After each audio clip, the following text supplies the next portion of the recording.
Bonjour à tous, Guillaume, je suis ravi d'animer ce podcast. On va passer une petite demi-heure ensemble. Je suis accompagné aujourd'hui de Benjamin et Raouf. Bonjour.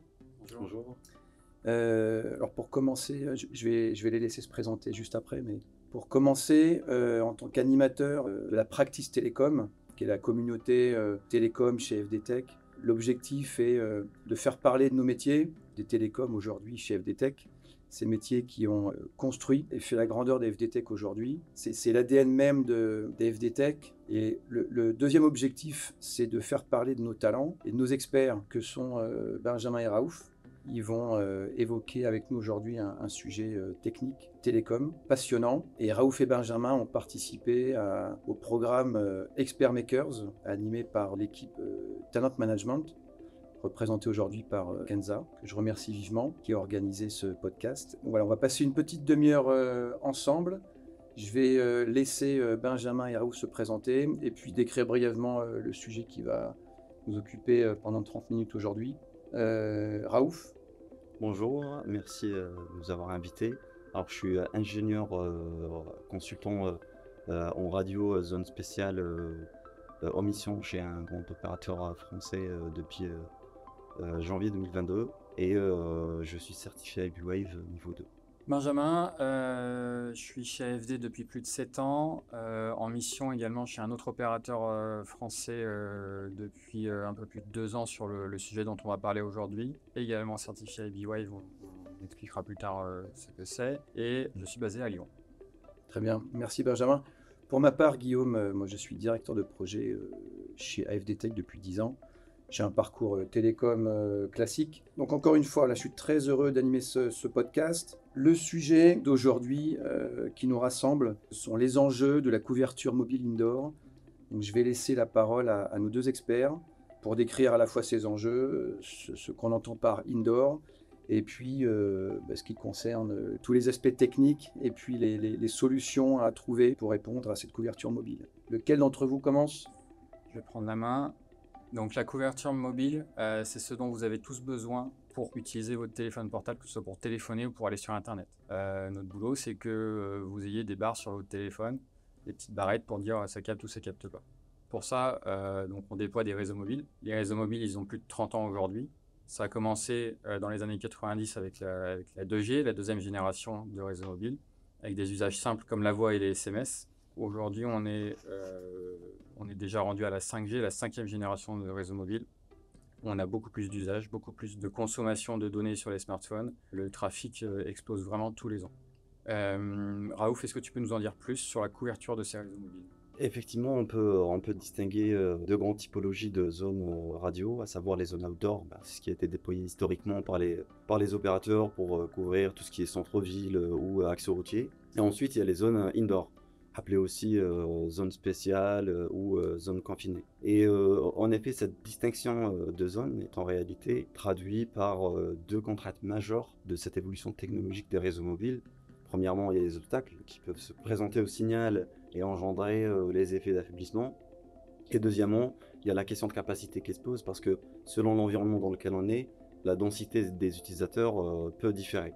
Et donc du coup, ces deux contraintes donnent naissance à ce qu'on appelle des zones indoor, qui représentent, si je me permets de dire, le pire des environnements radio, parce que comme le nom l'indique, ils sont indoor, donc il y a des obstacles, des architectures métalliques, du béton, des étages de cloisonnement à l'intérieur des bâtiments, mais pas que, parce que c'est des zones généralement qui regroupent une foule d'utilisateurs dans une zone géographique très limitée, et donc c'est des endroits très gourmands en termes de capacité. Je me permets de t'interrompre, c'est que les antennes extérieures outdoor ne suffisent pas aujourd'hui à couvrir un espace dit indoor. Exactement. Et pour répondre avec des chiffres à ta question, selon un rapport de WiredScore, qui est un label international qui évalue et labellise la connectivité des immeubles, on est sur environ 32% des immeubles qui ne permettent pas ni de passer, ni de recevoir des appels, et que 34% uniquement des locataires de bâtiments ont accès à la 4G de tous les opérateurs, contrairement au taux de l'outdoor qui est vers les 95% ou un peu plus. Et est-ce qu'on sait dire aujourd'hui combien de temps nous passons en moyenne, un utilisateur lambda que nous sommes, combien de temps nous passons dans des espaces indoor ? Alors effectivement, tu as bien fait de poser la question, Guillaume, parce que Une journée classique d'un utilisateur en ville urbaine, c'est quoi? C'est la majorité du temps à l'intérieur des bâtiments. Si je schématise ça globalement, c'est l'utilisateur sort d'un lieu d'hébergement le matin, que ce soit un appartement, un hôtel, pour prendre les transports et ensuite arriver au travail, passer sa journée. En fin de journée, il ira faire du shopping dans un centre commercial ou des after-work, par exemple, dans des lieux de divertissement. Et la boucle est fermée en revenant dans son lieu d'hébergement. Donc voilà, selon un rapport d'Ericsson, on estime qu'on passe à environ 90% de notre temps en indoor, Ouais, avec 80% quand même c'est conséquent. ouais, avec 80% quand même de la data utilisateur qui est consommée aussi en indoor. Ouais. Effectivement, là, je comprends mieux les enjeux entre tous ces espaces indoor que l'on fréquente, que ce soit dans nos habitations, nos bureaux, les lieux de restauration, les transports, si on les emprunte, les centres commerciaux, les lieux culturels comme les stades. J'imagine que Ouais. les enjeux techniques sont aussi différents autant qu'on puisse avoir de lieux différents à fréquenter sur ces espaces indoor. Alors effectivement, oui, moi j'ai cité des exemples, mais ça correspond en réalité à des domaines qui peuvent être ou qui sont souvent sensibles quand on parle de transport, tout ce qui est aéroport, tunnel ou lieux de divertissement tels que des centres commerciaux, des stades, des zéniths. C'est quand même pas les endroits les moins confinés ni les moins peuplés. On l'a tous constaté dans notre vie. Il y a aussi des domaines qui sont sensibles, tels que le business et l'industrie, ou encore plus sensibles, tels que les lieux de santé qui deviennent des endroits de plus en plus exigeants en termes de connectivité, notamment avec l'arrivée de la télémédecine, sans oublier la sûreté publique, Ouais. qui avec l'arrivée du réseau RF, s'appuierait sur les infrastructures haut débit des opérateurs. Ok. Donc voilà, il y a des vrais enjeux autour de ce sujet, et peut-être Benjamin nous en parlera. Oui, il y a effectivement plusieurs aspects. Il y a des forts enjeux économiques. On a un secteur du bâtiment qui va construire des nouvelles structures, qui va rénover des bâtiments pour des aspects énergétiques. Et avec les normes haute qualité environnementale, on a des bâtiments qui sont imperméables aux ondes. Donc quand on fait des travaux, on est obligé de penser couverture mobile désormais. On doit apporter du réseau aussi à l'intérieur des bâtiments. Donc l'enjeu économique pour le secteur du bâtiment et pour le secteur des télécoms, notamment pour les opérateurs, pour apporter du service. Ce qui fait lien avec l'enjeu technologique. Aujourd'hui, les consommateurs de données sont de plus en plus nombreux. On veut toujours avoir du réseau partout. Les réseaux mobiles, je l'avais dit en début d'intervention, ils évoluent chaque année également. Il y a toujours plus de nouveautés. Et enfin, il y a une partie aussi politique pour les dimensions, par exemple. L'année dernière, on a eu la Coupe du Monde de rugby en France, avec des événements, avec beaucoup de monde, dans des stades, donc des endroits où les sites extérieurs ne suffisent pas. On va accueillir les Jeux Olympiques en 2024. C'est la même chose sur tous les lieux des Jeux Olympiques, et avec le rayonnement qui va avec à l'international. Alors effectivement, si je résume, là, avant de passer peut-être aux solutions techniques que vous connaissez très bien, que vous pratiquez dans le cadre de votre mission, finalement, les enjeux, ils sont multiples. Ils sont à la fois, bien sûr, techniques, ils sont économiques, parce que j'imagine derrière, il y a des coûts. Ils sont culturels, ils sont politiques. Effectivement, les JO 2024, il y a un rayonnement culturel international pour la France, en l'occurrence. Et puis, et bien sûr, il y a la réputation des opérateurs qui doivent déployer ce type de solution. Voilà, donc imagine, il y a une équation pas évidente à trouver pour chaque opérateur entre l'enjeu économique, l'enjeu qualitatif et puis la pression qu'ils peuvent avoir de la part d'un gouvernement pour les rayonnements politiques culturels. Très bien, merci. Et concernant maintenant les solutions techniques autour de ces enjeux, quelles sont-elles? C'est des solutions dédiées sur mesure qu'on va déployer donc à l'intérieur des lieux qu'on souhaite couvrir.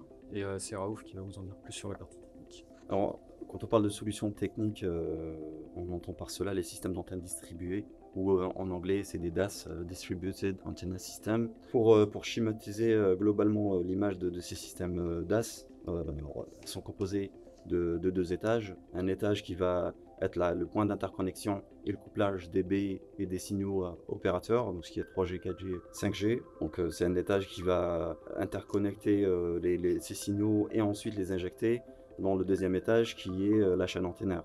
C'est un ensemble d'antennes qui est déployé sur les zones à adresser. Et du coup, c'est le même principe que la Wi-Fi.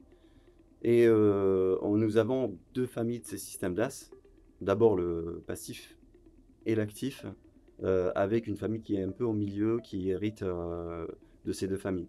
Le passif, c'est quoi? C'est la solution historique. C'est, comme son nom l'indique, elle est composée d'éléments passifs de bout en bout, avec en point d'interconnexion DB opérateur, la platine de couplage, qui va centraliser ces signaux. Et ensuite, ça sera diffusé vers des étages de coupleurs qui achemineront le signal aux antennes passives via du câblage coaxial. Donc voilà, on est sur des systèmes de bout en bout passifs. Le deuxième, c'est l'actif, qui est composé d'éléments actifs qu'on peut monitorer vraiment de bout en bout, parce que c'est des systèmes intelligents qui facilitent l'investigation et la configuration à distance.